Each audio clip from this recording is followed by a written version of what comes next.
Hi everyone, this is Wen. So kani padulong mi ani og General Santos City. So naabot na mi diri sa Ala Air Spring Resort and grabe kalimpyo ug kabugnaw ang ilang lugar guys. Kay bag-o gyud daw ning renovate ilang lugar. And oh, look at that, the view is giving. So kani guys is padulong na mi ani sa Maasim there sa General Santos City kay moadto mi sa JML Beach Resort.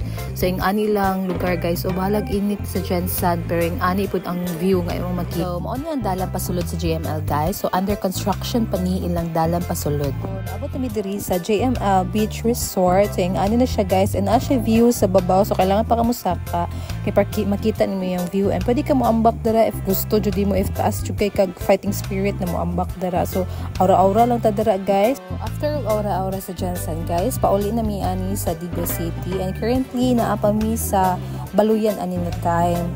So mga around 1 hour good or wala mi kabot og 1 hour nga padulong og Jensen. Kini guys is padulong mi ani og Santa Cruz, Davao del Sur kay para maligo mi og sapa nga bugnaw kaayo nga sapa. So kani makakita ka og likuanan padulong og private cemetery sa Santa Cruz and mao ni ang private cemetery guys if makita nimo ni straight lang gihapon ka. So murag na ay pa kanang pakorbada guys, straight lang gihapon. And if makakita kag dira nga view guys, straight lang gyapon ka dira ang tud sa makakita ka og gym. Dira ang gym guys, muliko ka dira inig abot sa gym. Sa likod sa gym, di ba naman ay kilid so muliko ka.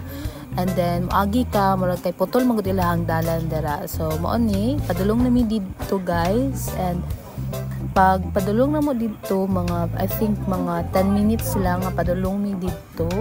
So makakita ka gingana nga view straight lang gihapon ka guys. So kani makakita ka naay balay diha nga color white and naa siya gamay nga dalan pasulod. So mao ni lang dalan pasulod guys.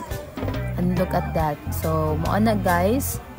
Pasulod mga I think mga 5 minutes pa mo magbaklay padulong dito sa sapa ngayon yung liguan pero bahalag tugay mo baklay guys at least worth it po din yung diadtuan.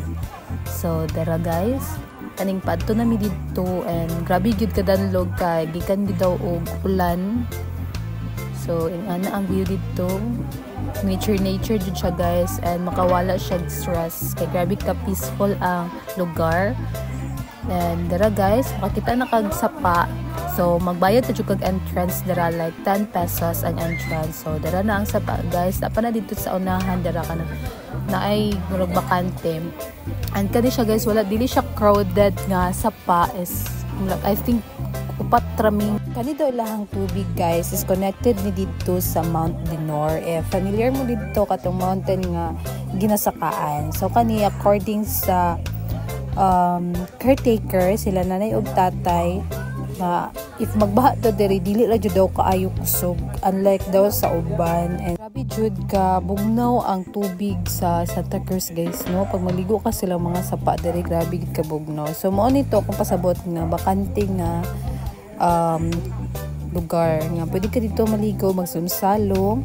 So yung anang ka tinaw ilang tubig kagrabe ka nature guys and nagkurog-kurog jud ko sa katugnaw sa tubig diri sa Santa Cruz guys. Sa tinaw sa tubig guys magkita gid mo mga bato nga laing-laing color, laing-laing klase, laing kadako sa bato. So kani guys is nagambak-ambak na kong agaw and wala jud ko nagapil-apil kay dili ta kabalumrangoy, dili ta mag-alig-alig. Kani guys is paulit na mi and grabe diri na jud kita ang kakapoy kay di padulong dili pa kanimo ma-feel ang kakapoy ang pauli na. Pauli guys is grabe gyud imuang sa kauno nagdaladala na kog stick ana guys kay grabe kadanlog ang yuta guys. So as you can see hapon-hapon na gyud siya and kani mauli na mi og bigos guys kay para mag-celebrate sa birthday sa ko ang igso. So mo ani ang birthday nga simple birthday sa ko ang igso guys nga nag-celebrate. And grabe gid ka happy ang mga people. So kana ang cake guys, trivia lang is salin pa na sa New Year. Kay unprepared pa ang mga tao. So mao ni ang mga food. Suba-suba lang ni ginagmay guys, at least happy. So mao to guys. Thank you for watching. Bye.